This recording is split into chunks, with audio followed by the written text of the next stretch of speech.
Di diskusi tadi sudah kita jelaskan terkait dengan siaran Ruwai TV melalui digital kan. Nah tentu secara modern atau perkembangan digitalisasi dan untuk menghadapi globalisasi memang itu sangat dibutuhkan ya, terutama di masyarakat Indonesia yang sudah mapan dalam kehidupan dia menggunakan IT ini.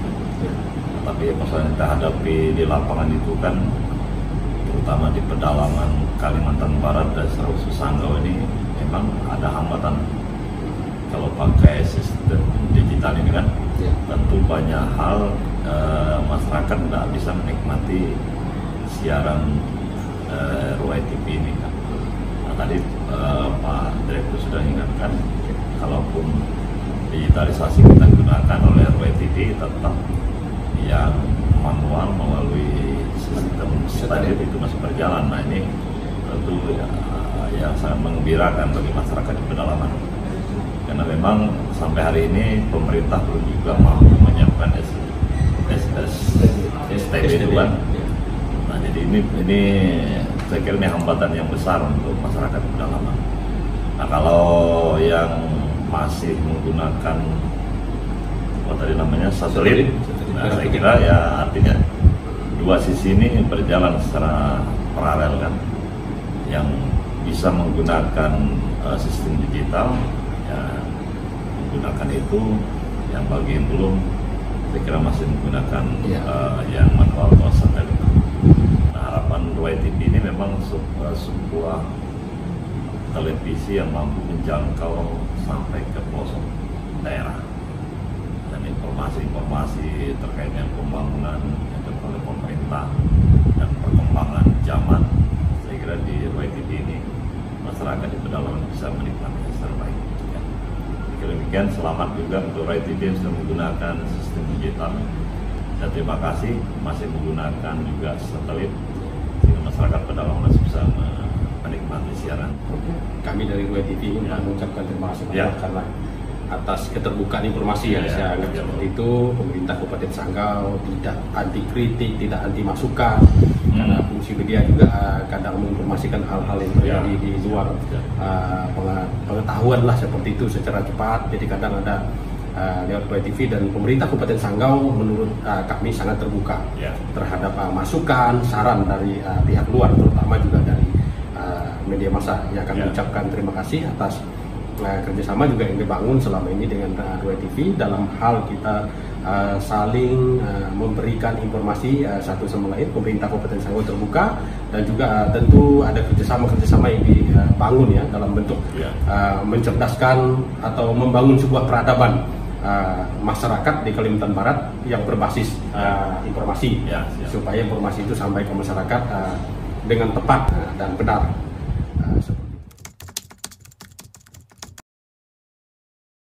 Ini sudah berapa lama menggunakan mobil Innova ini? Saya masih camat, mobil udah ada. Masih camat, jadi sampai hari ini masih dipakai ya? Ya, ini dinas. Dinas. Mobil dinas ya? Jadi sederhana ya? Masih tetap pakai mobil ini, dan tanpa mengurangi rasa hormat. Beliau sangat rendah hati menyetirkan untuk kami berdua. Kami sedang menuju suatu tempat ya untuk menikmati kuliner seperti itu ya di Kota Sanggau. Nah tadi kami sudah diskusi lama terkait dengan tugas dan tanggung jawab yang semuanya itu tentang peradaban ya Bang. Gimana pandangannya tentang bagaimana manusia membangun sebuah peradaban ini Bang? Ya saya kira peradaban manusia ini kan tidak semudah membangunnya, tidak semudah seperti yang baru dapat tanggal. Dia melalui proses yang panjang kan. Kalau kita mau tahu peradaban masyarakat ada zaman dahulu kala kan, yang ditinggalkan kepada kita ini kan banyak yang udah hilang.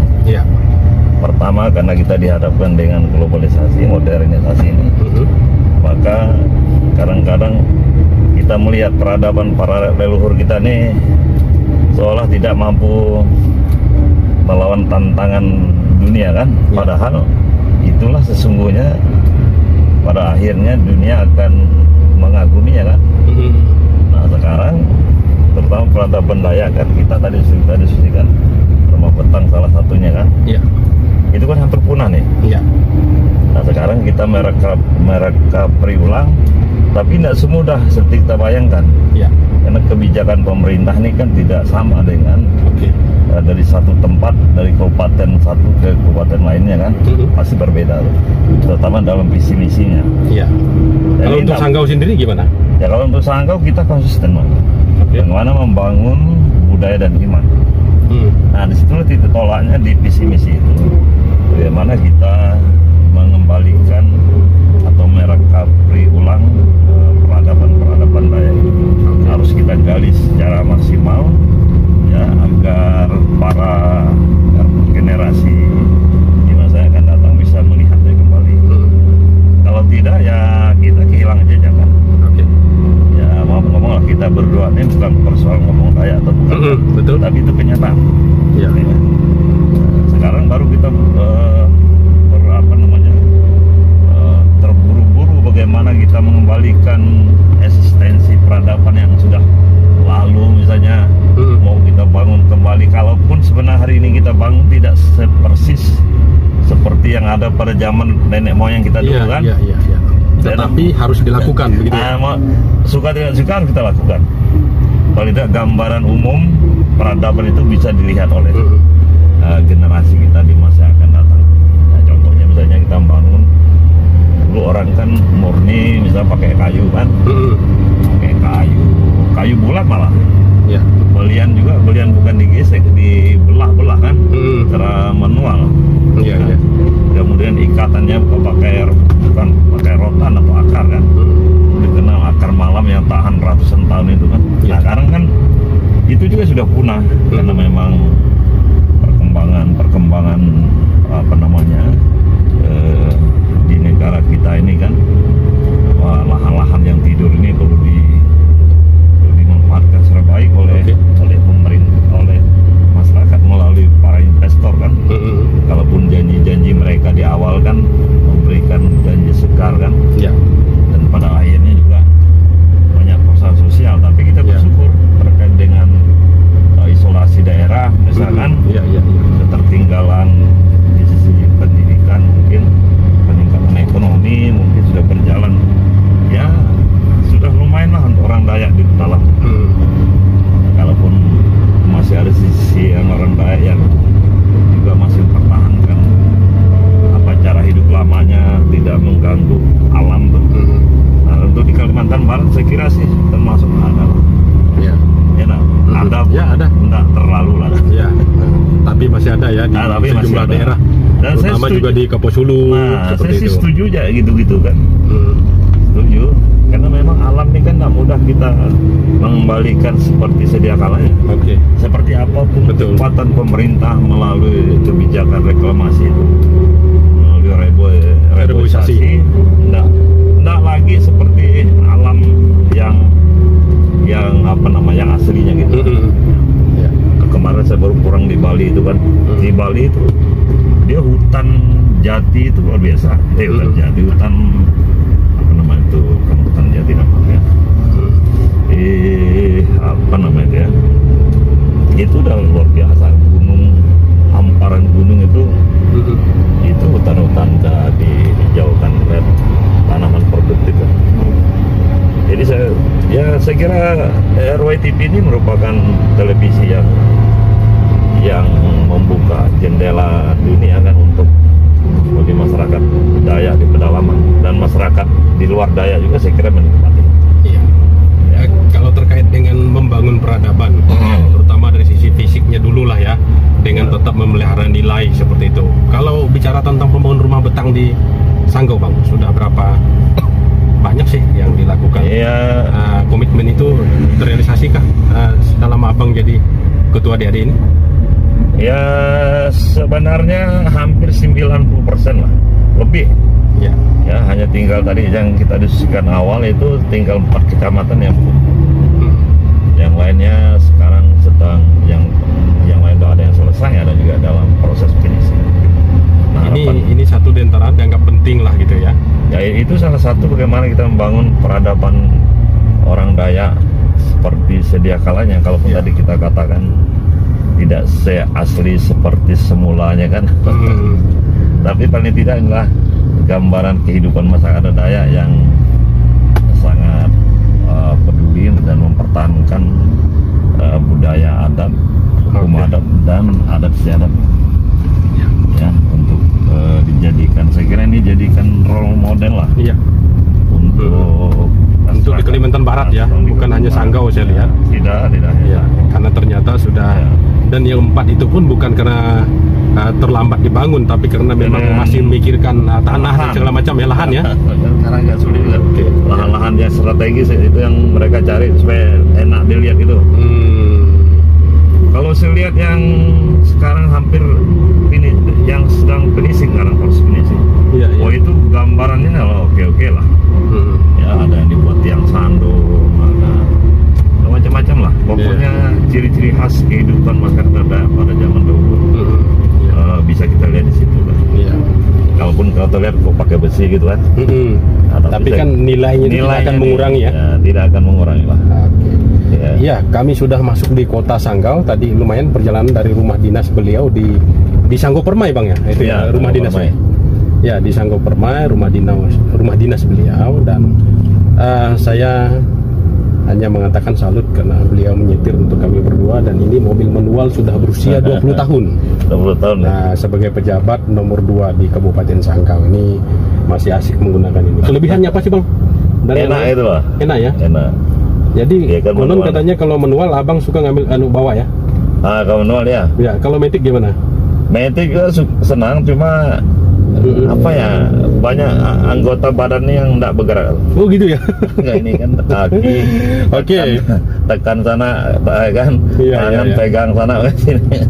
Kuncinya anggota badan bergerak. Jadi itu alasan beliau menggunakan manual kalau di dalam kota lah begitu ya. Kalau keluar kota disupirkan. Ya supir. Ada. Kalau matic kan megang ini aja nih. Kalau matic dengan remnya, rem dengan gas. Kaki tidak main kan, ini tangan. Luar biasa. Ini spontanitas tadi setelah kami diskusi di rumah beliau, dan beliau menawarkan kita menikmati kuliner Kabupaten Sanggau sore hari ini, dan secara tidak sengaja kami membawa beliau satu kendaraan, dan beliau sendiri yang langsung menyetir mobil ini.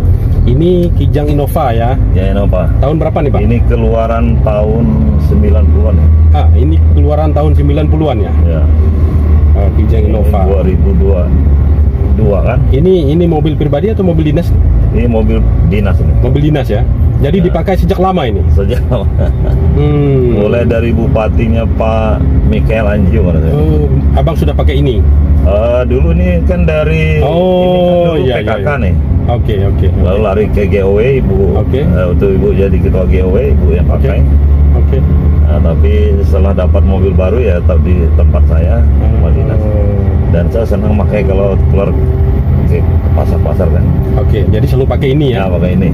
Kecuali keluar daerah ya, pakai yang memang agak memadai karena jalan rusak ya. Kalau ini perlu mobil yang memang betul-betul bagus untuk menunjang fisik ya, seperti itu.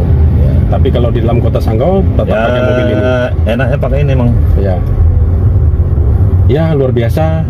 Kita di mana bang? Di sini ya? Udah tutup kan. Jadi kita bisa di sini. Ini masih ini masih buka. Kami sedang parkir dulu. Waduh, itu.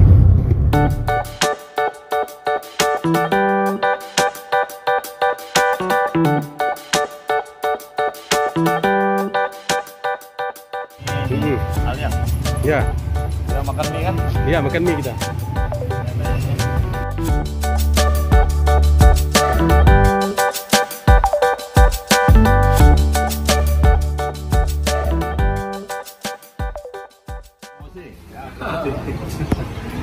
Ini banyak kuliner ya di sini ya bang? Ya makanan kita nih ini ya 1, 2, 3, ada 4 di situ. Dewan tikung nih pak. Oh iya. Itulah bajunya udah merah udah pasti. Ngopi siapa bang? Komisi apa? Boleh. Komisi 1 ya? Nah, pemerintahan. Ya, ini sedang pesan-pesan makanan, saya ada yang Bupati teh hangat. Dan secara tidak kebetulan ini ada yang pesan. ini kebetulan. Aku mie goreng Dengan sahabat dari Bapak ini yang bapak Pak. Anak Pak. DPRD Sanggau. Aku enggak tahu. Kali Ada. dari WDD. Nah, mana mesinnya nih Pak? Enggak, aku enggak. Enggak pas selera. Enggak. Oke. Pas lapar. Jadi Emilianus Suciadi, anggota DPRD Kabupaten Sanggau Komisi 1 depannya beliau, dan soal partai tidak saya tanya. Bajunya sudah bisa dilihat ya. Ini periode keberapa Bang? Merah nih. Oh, periode kedua ya. Saya juga